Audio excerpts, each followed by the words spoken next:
Welcome to the Leadership Loop podcast. Today, we're having a conversation with Ryan and Christina Gilbreath, amazing leaders. And we're going to be talking about how your most lasting leadership legacy is not going to be the organization you lead, but the people you love. How do you lead outside of work? That's what we're talking about today. I hope you like and subscribe because we've got more great content coming up soon. Now, let's turn to the conversation with Ryan and Christina. Guys, welcome. I am so glad to have you, and we're excited to have this conversation today. I want to start out just by asking this question.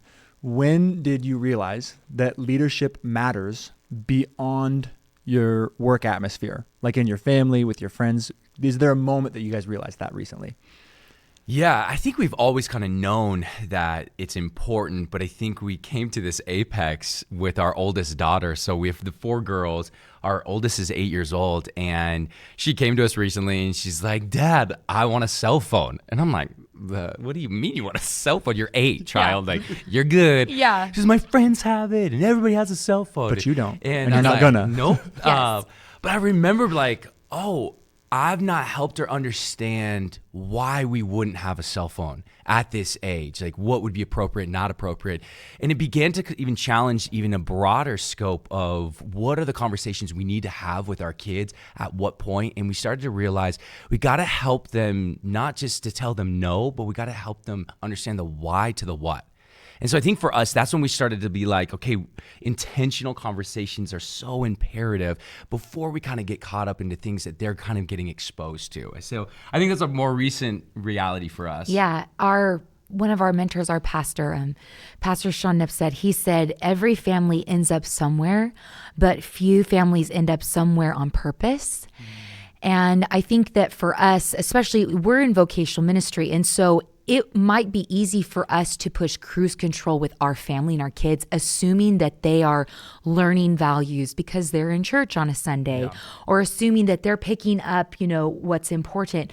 But we realize quickly that, actually proximity and quality time are essential in our home to actually bring about the feeling and vibe of what we're hoping our girls are raised in and the people that they grow to become.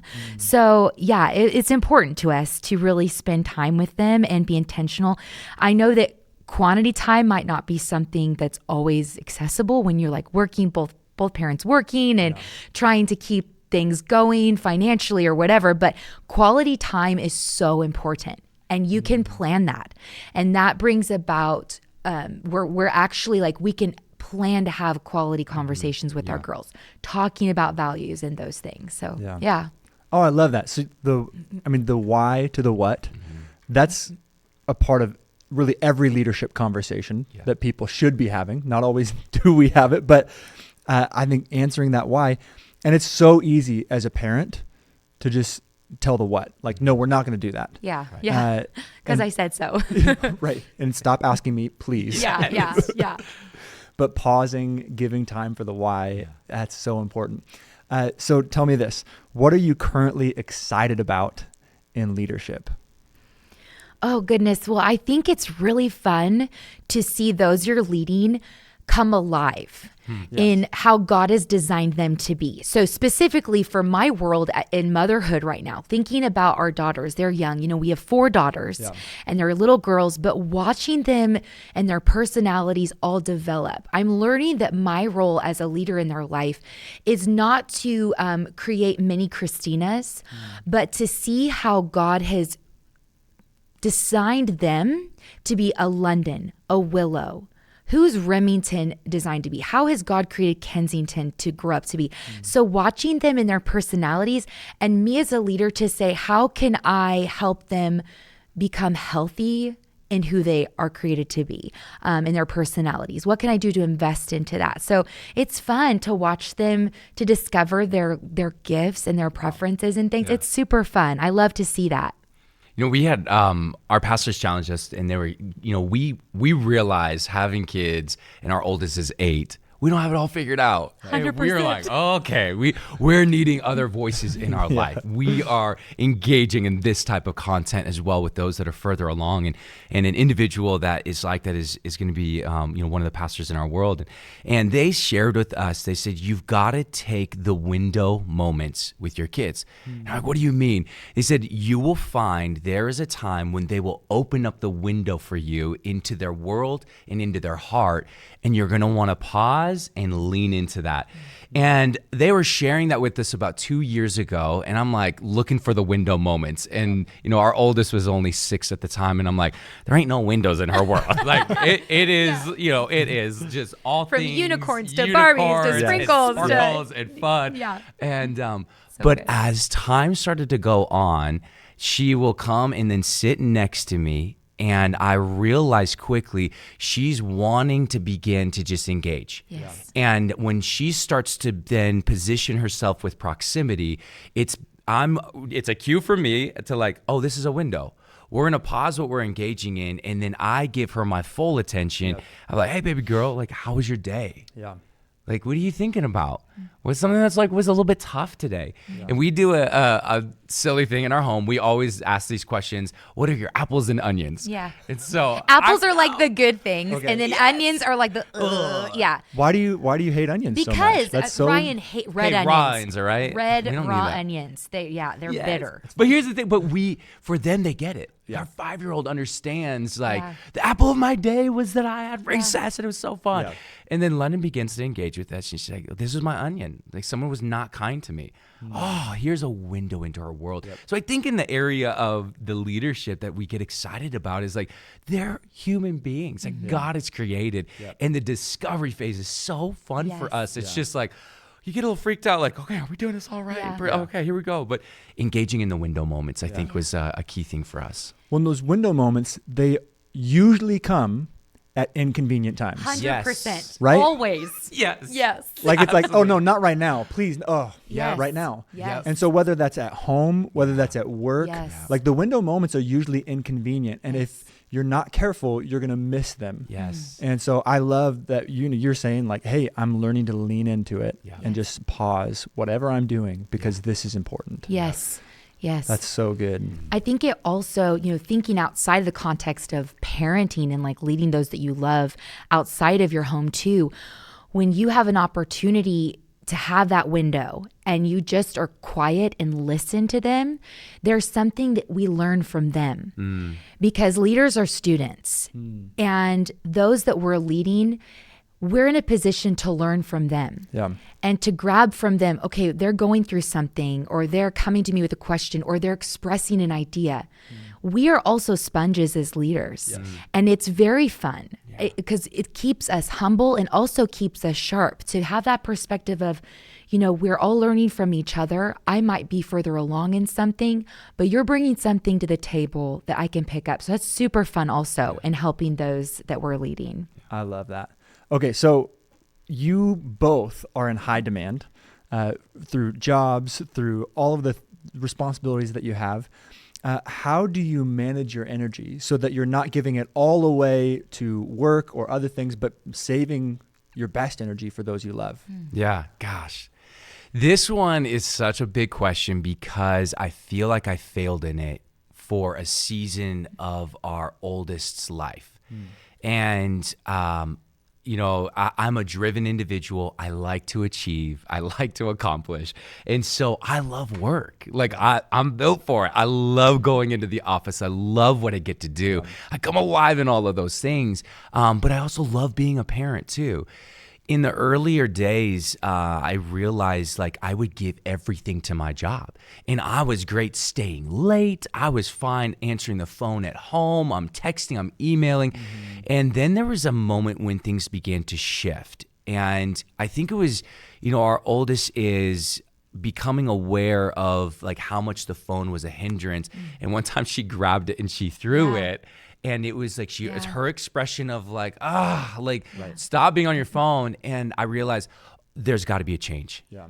So what I've done now in the last probably 3 to 4 years, we've been really intentional about this. And for me, I have about a 25-minute drive from the office to home. Yeah. And so when I get off work, it's like my mental invisible barrier. I have this moment where there's like this stop sign that then I drive to like these open fields and then we get to like our house. Yeah. And in my mind, that's my mental transition barrier. And so I'm like, okay, I'm mentally gearing up to enter into the world with my family. Yep. And I make it a point to never walk into our home still on a conversation or my phone in my hands. Great. So I think the energy level, it's not just the energy, but it's the optics. Yeah. I want my kids to see that dad is 100% present. Yeah. So I want to wrap everything up in the car. So when I walk through the door, it's a party. Like they're screaming, they're excited. It's my favorite time of the day. Yes. It's so much fun, you know, like, and I know that I won't get this every day, but hey, but take I love it. Take it while you can get it, because they're going to be teenagers and they're like, Dad. Dad's home again. But I love it. And like we're partying and the energy just skyrockets in the moment. And they get all of me. And then we connect. And it's important for them to see Christina and I connect. And then we're just very intentional. Like in that evening time and the evening rhythms, we try to make it like I'm connecting with each of them individually. Yeah. So our youngest, she's 17 months old, 18 months old. She needs from me is just to hold her for about 10 minutes. Yep. And I realized that, and I was like, okay, so I usually try to grab her, and I'm holding her, and then she settles. She gets like at peace, and then she's off and playing again. Yeah. And then my other girls, they just want to chat. You know, they're going. And then my Remy just wants to sit by me. And so I kind of know that. Yeah. So I think for us, that's, for me individually, it's that mental transition, and I'm like, I'm ready to come in and give them everything. So. Yeah. And I think for me, it's like, you know, even if we look at if you look from it from even a biblical perspective of when Jesus talks about seeking first the kingdom of heaven, he's speaking to relationship with him. Yeah. Like more than us doing things and being busy and working for those that are in ministry, working in ministry, or, you know, just in your everyday life, what you're doing for God. He's after just that relationship factor with us.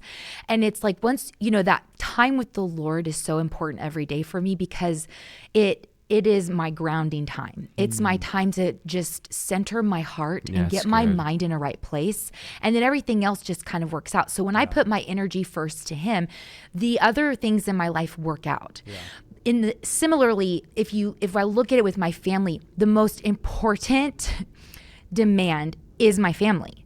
Like the most important relationships is right at home. Before the demands outside of the home, it's the demands in my home that are priority for me. And when those needs are met, the other needs outside of my house, they're going to get met too. Yeah. It might not be on their timeline, but it actually, in the end, I am healthier. Yeah. I live my life healthier as an individual, and my household is healthy. Yeah. So it's coming up with those boundaries of, okay, have I spent time with my daughters and my husband? How are they doing? What do they need from me? Are these outside demands going to just serve those people? Or is this something that will also serve us as a family? Yeah. Because I believe that God calls a family. Whatever vocation you're in, whatever you're doing, he cares about the family unit. Yes. And his heart is about relationship, and the relationship with either your spouse or with your kids or with your parents. He's about relationship in your home. And that is priority for him, getting those things healthy and then saying yes to the outside things. Yeah. So we get creative because there are seasons where life demands us out of the house more than in the house. Yeah. So, okay, it doesn't, again, it's quality. Might not be quantity, but quality. How can I get creative with having time with my girls? We have family Fridays. So that looks like pizza, movies, we play a game. In fact, you and your wife just sent us this really fun kids card game, which took Ryan and I like an hour and a half to figure out. Yeah. But Sleeping Queens? Thank you. Thank you. Apparently we are not smarter than a fifth grader. So we'll play it together sometime. Help you out. But like those kind of things bring such value. So they have a piece. So the energy in the house has been met. Yeah. And so if we're gone for a weekend trip with work or whatever, that Friday was a deposit. Yes. And then even on a Saturday, well, we're gone. like this morning, we're out of town. We FaceTime our girls in a Starbucks and we have conversations that they love. Yeah. We talk about what they love. We invest into them so they still feel us, even if we're not in the house. That's so good. Get creative. Cake Pop Tuesdays. Tuesdays are big days in our house. Yeah. We go to get cake pops at Starbucks. Like, find ways to have fun and bring that energy in your house, even though life outside is pulling you. Yeah. They That's will so feel good. it. Yeah. I think something you said that was so crucial for me as a Jesus follower is the foundation of my day. Like, if I want my energy to be managed well all day, I need to start well. Yeah, that's true. And so, you said, hey, I make time for the Lord, seek first his kingdom. And that helps me in my relationships. And I think for someone who's not a Jesus follower, you recognize the importance of relationships, whether you're a Jesus follower or not. Like, if your relationships aren't right, then you are going to feel it. It's going to be a drain on your energy.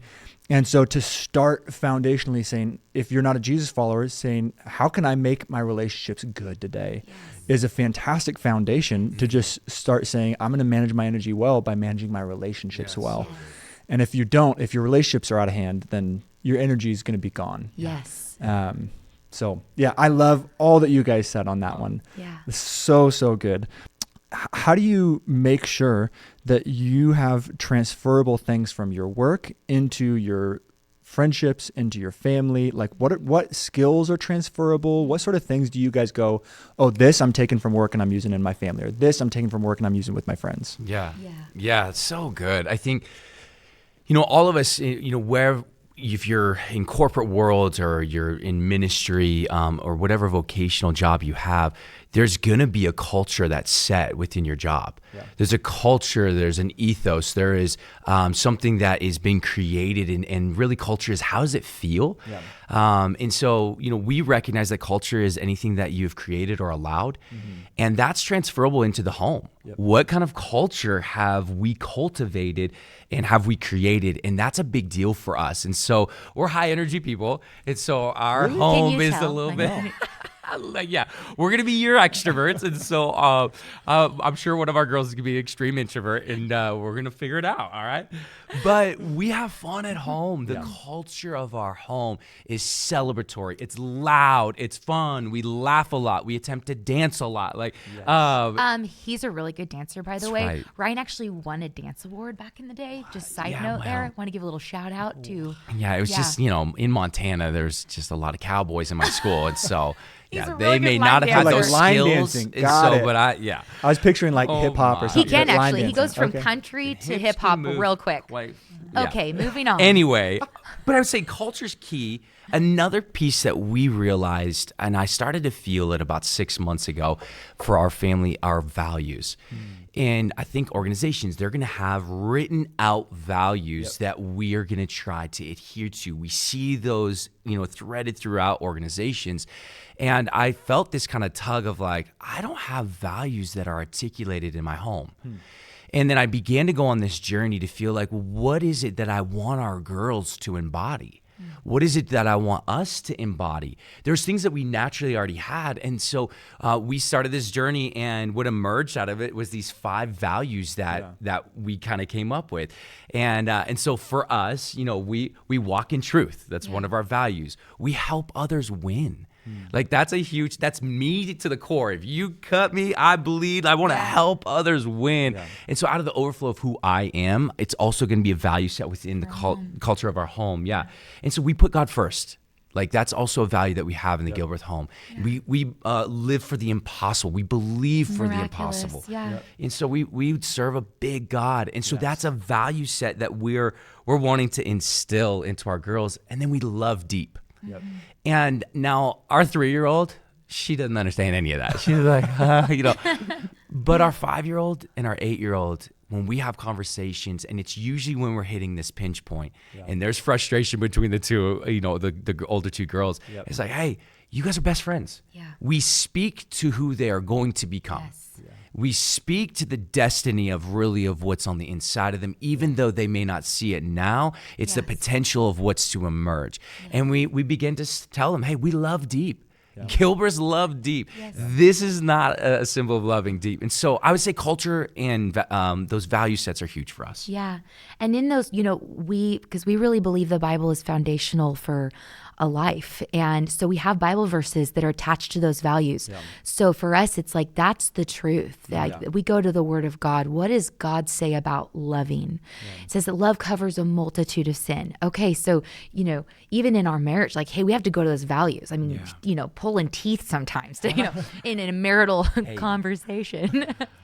But hey, that's what you call your fights. Yeah, marital conversations. Yes, yeah, deep intense conversations. But okay, so we put God first in everything. So right now, even in this tense moment, God, you're here. We invite God's presence into our home. We recognize that He's here. And that is the game changer for it all, for us as a family. Yeah. So all these values are beautiful. We've printed them out. They're on a lovely poster by our brand new espresso machine. Praise the Lord. But none of it is alive unless we recognize that the presence of God breathes life on those values in us. Yeah. So it's us as individuals in our home going to those values and saying, as for me today, I'm going to believe that God is a God of the impossible. Yeah. As for me today, I'm going to walk in truth. And then we corporately, use that in a relationship. Another thing I think that from outside leadership in our home is, and this is something that Ryan teaches and does so well within his environment of leading the church, but really you model, you encourage, you develop, and then you empower those that you're leading. So for our kids, if you will, we model forgiveness. Yeah. When we are in an argument, our conversation, or if I have been out of line as a mom, I model repentance, which is so hard. Can I just say? So humbling. Yeah, I'll never forget the first time I felt the nudge of the Lord in my heart. He said, "You need to apologize to London. Yeah. Your tone was actually really harsh, and that was not my heart." Yeah. And I had to get down on my knees and look her in her big brown eyes. Yeah. Mm-hmm. And she had hurt feelings. I hurt her heart. And I had to repent to my daughter. I had to apologize. Hey, Mommy's sorry. So modeling like repentance and then modeling forgiveness and then encouraging them. See something, say something. Speaking life over who they are. Yeah. And Ryan said, even if you don't see it right away, there's seeds in their lives. Yeah. And our words can either cause those seeds to grow or kill those seeds in their life. And we're held accountable for that as leaders of people that we're leading. We're held accountable for how we speak over those people, encouragement or death, really.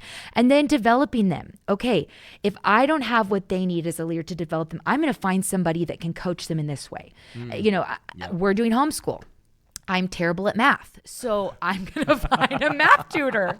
Like, that's my world, though. That's my context of developing. I don't need to have it all. I don't know it all. Right. So as a leader, the best thing I can do is find other great leaders. Yes. Hey, read this, look at this. Yep. And then empower them. Hey, what do you think? You try this. You do. London's learning how to make breakfast, and my kitchen's a mess, and it makes me angry. Yeah. Like, I love tidy kitchens, but I'm empowering her to learn how to cook. Yep. And I might be a terrible cook, but she's learning because somebody in the house needs to know. So, yeah. Oh, that's so good, you guys. That's really good. You guys touched on this a little bit, but how about the sensitive topic of leading your spouse? How do you lead each other? And is leadership with your spouse manipulation? And when does it cross the line? And let's go there. Oh, it's getting good. It's getting saucy. All right. I love submission. Yeah. I'm just... Yo, listen up, woman. Yeah. Oh, listen. No, I think, okay, so we've grown up very differently. Yeah. Our family context, so her parents, they were married their whole life. My mom is, she's on her third marriage, and it doesn't make that bad. It just means that it's just a different reality of what we experienced. And so as we came into our marriage, and then with faith in the mix as well, it's been a journey. We've been married for 11 years, and so I would not say it's all been great. And so it's definitely been a journey, but it's great right now. And I think some of the things that has helped that is that we co-parent, we co-lead, but I know it's my responsibility as the father, as the husband, that I am continuing to push us not only in the culture of our home, but also in the direction that we feel God's leading us as well.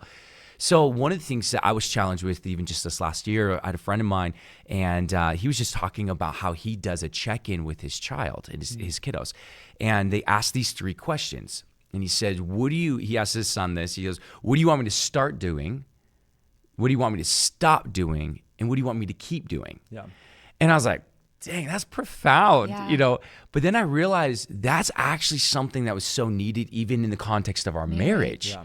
What do you need me to start doing? Yeah. What do you need me to stop doing? And what would you like me to keep doing? Yeah.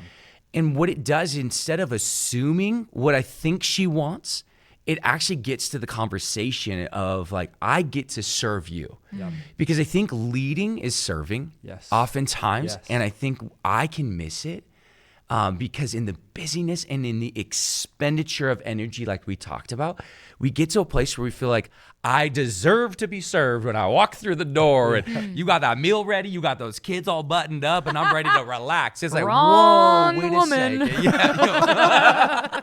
Yeah. Yep, learn that real quick. I was like, oh, all right. There's we the got to pivot microwave. a little bit.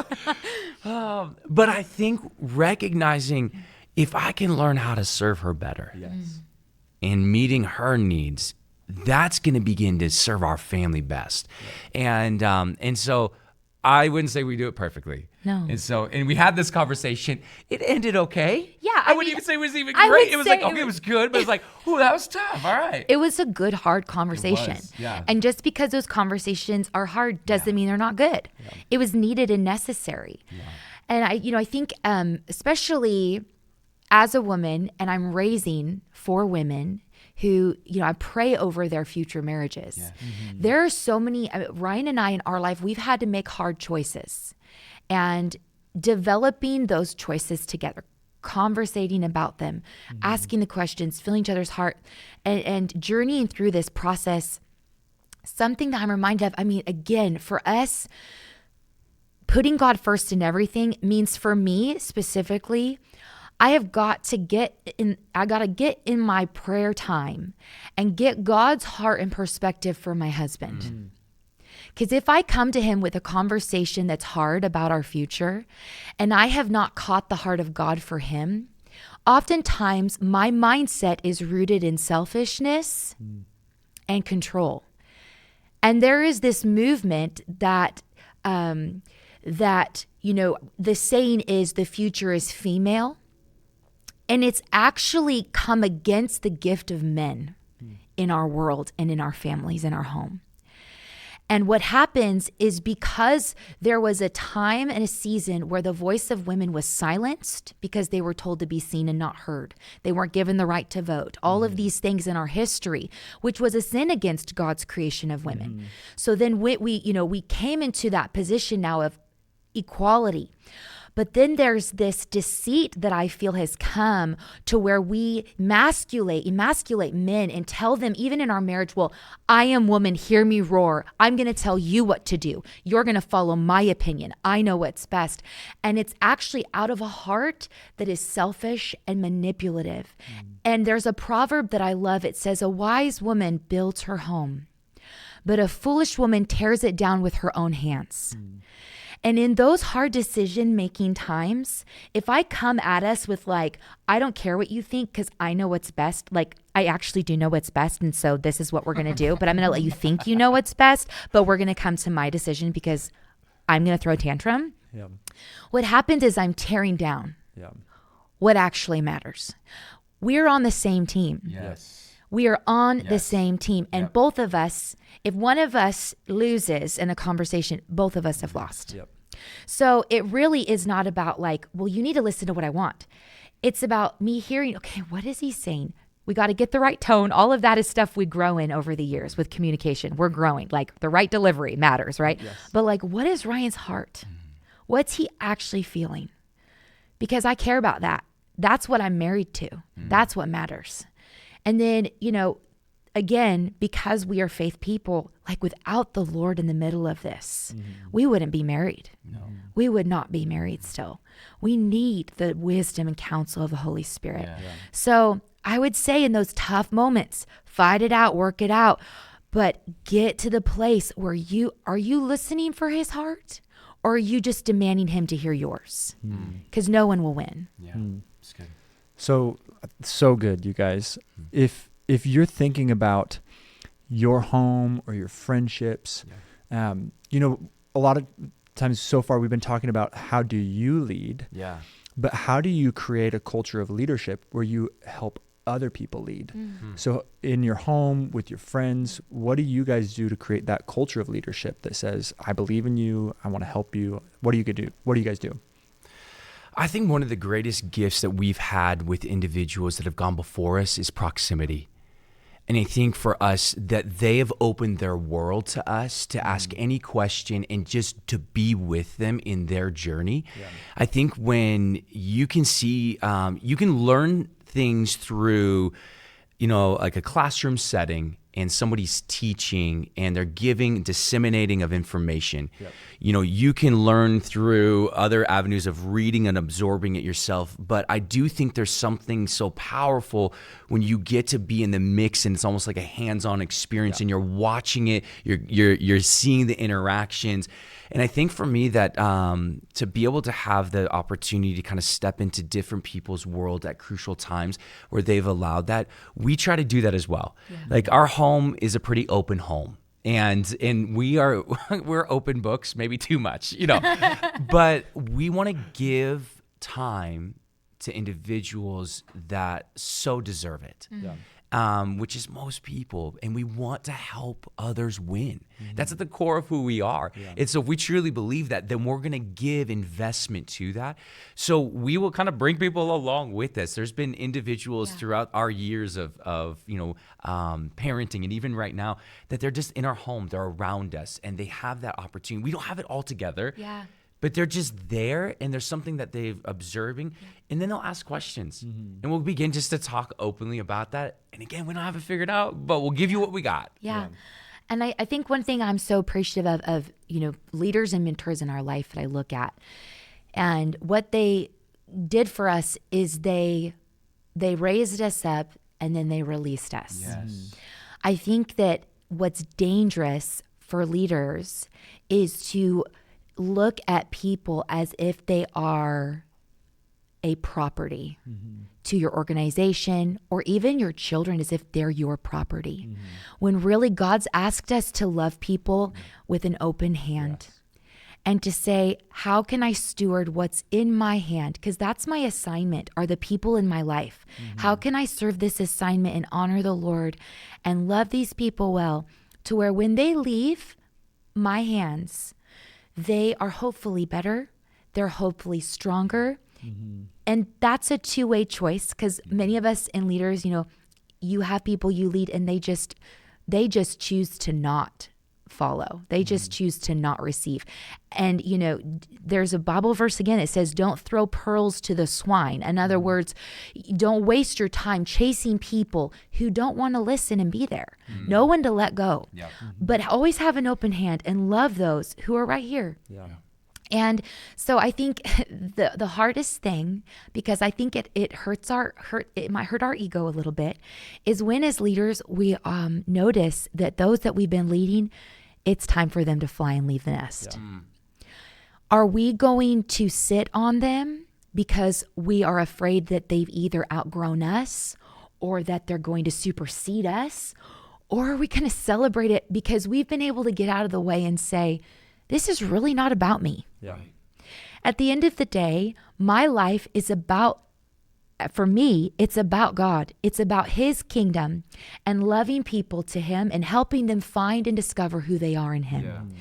So if I make my organization, if I make my home about me, myself, and I will also find myself not bringing in leaders that are high-level leaders because I will be their lid.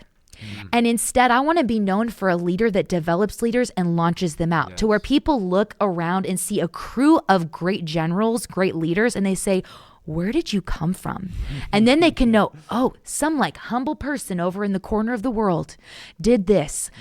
It's not about our names. It's about our assignment and mission. It's not about me. It's about the legacy of the Gilbreath home, of my daughters soaring and running in their lanes. I got to know when to get out of the way. Whew. That's good. So last question. Yeah. What would you say to someone who's just not being intentional with how they lead in their home, how they lead with friends? And that the reality is that someone listening right now may realize like, ooh, I've been slipping. Mm-hmm. And what would you say? How would you encourage them? Well, first, I just want to tell you that it's not too late.